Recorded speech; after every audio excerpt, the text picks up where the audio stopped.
Have you ever wondered what it was like to be a prisoner of war during the American Revolution? Well, there were two kinds of prisoners. One was a fortunate one, and the other very unfortunate. If you were an American or an English officer when you were captured, you just handed over your sword to the enemy, and you promised that you wouldn't do anything foolish like trying to escape.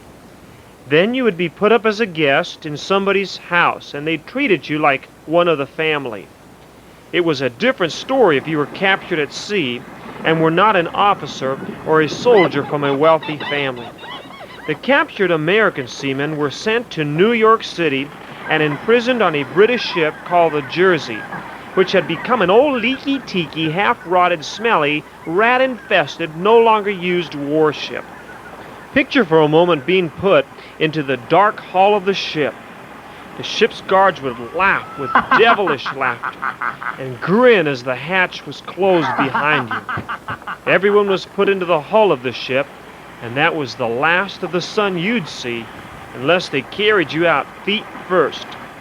It was hard getting used to the rats. Them pesky critters were so hungry they would snatch a man's crusty bread if he didn't watch it. The food was terrible, wormy ship's biscuits, so hard a wolf's teeth would break biting into them. The only meat was spoiled beef. A man had to hold his breath to eat it after scraping off the maggots. Few valuables that the ship's men owned were used for trading and swapping, but at high prices.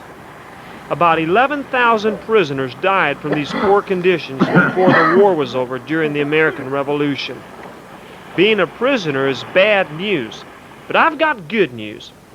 The Bible says in Ephesians 2, verses 1 through 2, "You has Jesus made alive, who were dead in sin, while in the days you walked according to the world's way, living under the authority of Satan, and being a child of disobedience."